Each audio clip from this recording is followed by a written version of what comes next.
আমি প্রতিদিন একবার হলে কথা বলি, আমার জিন্দেগির সবচেয়ে বড় আফসোস ওইটা যে 16 বছর, 18 বছরের, 14 বছরের এত অল্প বয়সী মুসলমানের ছেলে মেয়ে খোদার 365 দিন আপন ঘরেই ঘুমায়, বাবা মা জীবিত, অথচ 365 দিনে খোদার একটা বছরে কোনোদিন ফজরের নামাজ পড়ে না।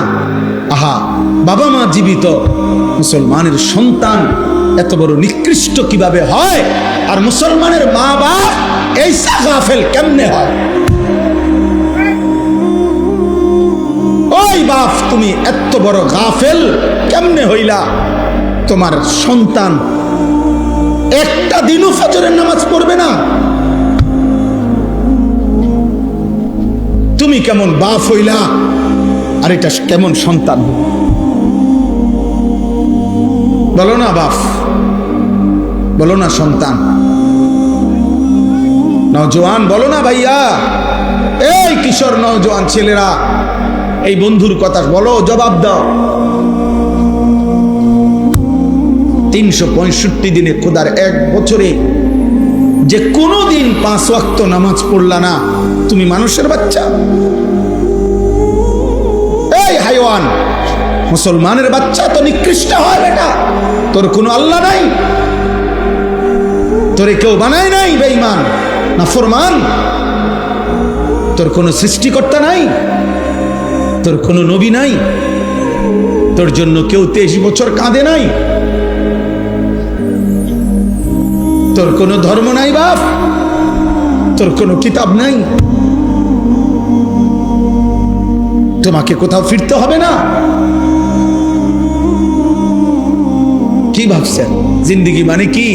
ভাত তরকারি, পেশাব পায়খানা, মোবাইল, নারী, ছবি, খাতা বালিশ আর দোকানদারি, আর বন আর বিড়ি, চার বিস্কুট, পেঁয়াজ আর আলুর চপ, আপেল আর মালটা, এরই নাম জীবন? খালাস, এরই নাম জিন্দেগি? বলো না বাপ। এজন্য অভিভাবক হিসাবে আপনারা প্রত্যেকের কাছে আমার অনুরোধ, আপনারা যারা স্ত্রীর স্বামী, আপনারা যারা সন্তানের বাবা, আপনাদের দায়িত্ব আপনার স্ত্রীর ঈমান আমলের হেফাজত করা। আপনার দায়িত্ব খোদার কসম আপনার ছেলে মেয়ের ঈমান আমলের হেফাজত করা। নবীজি সাল্লাল্লাহু আলাইহি ওয়াসাল্লাম বলেছেন, হাদিস, ইজা আইকাযার রাজুলু আহলাহু ওয়া সাল্লা বিহিম জামিআন কুতিবা ফিদ যাকিরিন আল্লাহ কাসীরান ওয়াদ যাকিরাত। সুবহানাল্লাহ। নবীজি বলেন, কোন পুরুষ যদি তার পরিবারের সকল সদস্যকে ফজরের নামাজের জন্য জাগিয়ে দেয়, অতঃপর ফজরের নামাজ সবাই আদায় করে, যারা ঘরে পড়ার ঘরে পড়লো মহিলা, যারা মসজিদের জামাতে পড়ার জামাতে পড়লো, খোদার কসম নবী বলছে আল্লাহ গোটা ফ্যামিলিকে, আল্লাহ তাআলা তার বেশি বেশি জিকিরকারী বান্দা এবং বান্দির তালিকায় এই ফ্যামিলির সকলের নাম উঠায় দিয়েছে।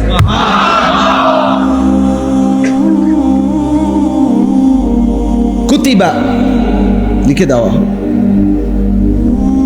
নবীজি বলছেন সাল্লাল্লাহু আলাইহি ওয়াসাল্লাম, রাহিমাল্লাহু রাজুলান আইকাযা ইমরাআতাহু ফাইন আবাত নাদাহা ফি ওয়াজহিহাল মা। আল্লাহ ওই পুরুষের উপরে, ওই স্বামীর উপরে আল্লাহ রহমত নাজিল করেন যে তার স্ত্রীকে ফজরের নামাজের জন্য জাগিয়ে দেয়।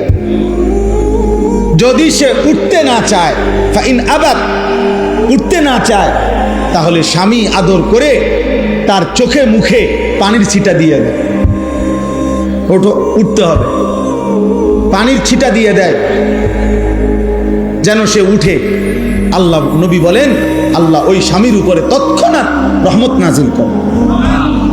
শেষ হয় নাই হাদিস, এর পরের অংশ হলো ওয়া রাহিমাল্লাহু ইমরাআতান, আল্লাহ ওই স্ত্রীর উপরেও রহমত নাজিল করেন আইকাযাত যাওজাহা, যে তার স্বামীকে ফজরের নামাজের জন্য জাগিয়ে দেয়। ফাইন আবা, যদি স্বামী উঠতে না চায়, নাদাহাত ফি ওয়াজহিহিল মা, এবার স্ত্রী তার চোখে মুখে পানির ছিটা দিয়ে। উঠতা না, কালকে যে তুমি আমার ফানি দিছো চোখে মুখে, আজকে বালতি দিয়া ফানি দিল, ওঠো। আচ্ছা, এমন ভালোবাসায় কি ঝগড়া হইব? এটা তো মহব্বত। আল্লাহ নবী সাল্লাল্লাহু আলাইহি সাল্লাম বলেন, এমন স্বামী স্ত্রী উভয়ের উপরে মহান আল্লাহ রহমত বর্ষণ করেন। তাহলে পরিবারের ব্যাপারে জিম্মাদারি দেখেন। কোরআন শরীফের উদাহরণ শুনেন, একটা ছোট্ট উদাহরণ দেই, বুঝবেন। সূরা আহজাবের মধ্যে আছে, ইয়া আইয়ুহান নাবিয়্যু, হে নবী আমার, আমাদের নবীকে আল্লাহ বলছেন, কুল লিআজওয়াজিকা, আপনি আপনার স্ত্রীদেরকে বলুন। আলাদা বলছে, ওয়া বানাতিকা, আপনি আপনার মেয়েদেরকে বলুন।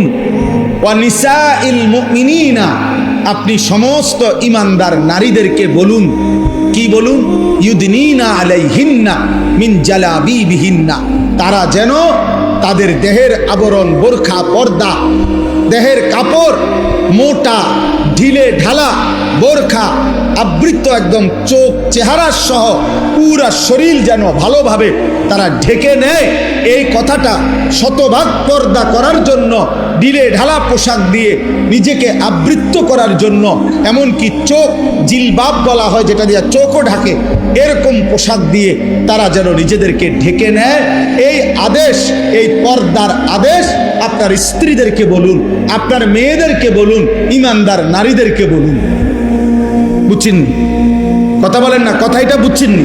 এখন আমনে বলেন, এখান থেকে আপনি এটা ভাগ করেন। আমনে বুঝেন যে নবীজি সাল্লাল্লাহু আলাইহি সাল্লামের স্ত্রীগণ ইমানদার ছিলেন কিনা, নবীজির মেয়েগণ ইমানদার ছিলেন কিনা। তাইলে এই কথাটা তো একবারে বলতে পারতো যে, হে নবী, ইমানদার মহিলাদেরকে বলেন তারা যেন তাদের কাপড় পর্দা করে নেয়। তো এটা বললেই তো স্ত্রীরাও বুঝতো, সে মেয়েদেরকেও বুঝাইতো, আবার বাকি মহিলা সাহাবী যারা তারাও তো বুঝে নিত। এই এক শব্দ দ্বারাই তো হয়ে যাইতো। কিন্তু আলাদা বললেন কেন? স্ত্রীদেরকে বলুন, মেয়েদেরকে বলুন, মোমেন মহিলাদেরকে বলুন, এরকম তিনটা আলগা আলগা বললেন কেন? আল্লাহ বুঝাইতে চাচ্ছেন, বন্ধু, আপনি একজন স্বামী, অতএব আপনি স্বামী হিসাবে স্ত্রীদেরকে বলুন। আপনি একজন বাবা, আপনি বাবা হিসাবে মেয়েদেরকে বলুন।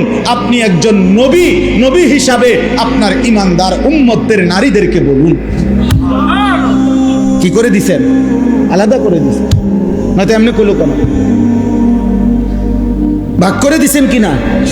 তাইলে এবার বুঝছেন? তাহলে আপনার স্ত্রীকে ঈমান আমলের কথা বলার দায়িত্ব জুনায়েদ বাগদাদির, মালাকুল মউত আজরাইলের, নাকি কার? আমার। কার?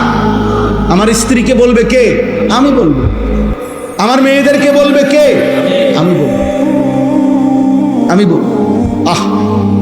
14 বছরের মেয়েটা, 16 বছরের মেয়েটা 8-7 কাপড় পরে, টাইট কাপড় পরে আধা ঘন্টা 1 ঘন্টা ধরে সাইজা গুইজা আপনার মেয়েটা আপনার ঘর থেকে বের হয় প্রতিনিয়ত। আপনি বুঝেন না এই অসভ্য মেয়ে কারে দেখাইবার জন্য 1 ঘন্টা লাগাইয়া সাজলো, আর এই অসভ্য মেয়ে রাস্তার কারে দেখাবে? আমনে বাপ বোঝেন না? আমনে ললিপপ খান, আমনে বইয়া সিরা সাবান, আপনি সিরা সাবান, আপনি বুঝেন না?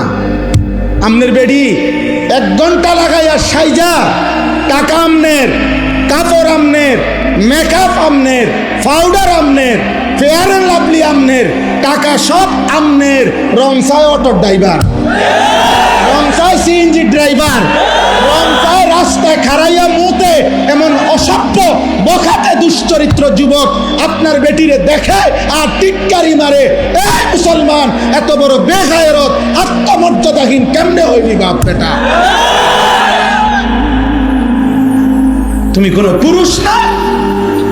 তোর স্ত্রী কেন বেটা বাইরে বাইরে হাঁটবে বেটা? বেপর্দা বেটা, তুই বেড়ইতা বেটা, চিরানি খাও, ভাত খাইতে পারো না? আত্মসম্মান কোথায়? বেডি আমার বউ,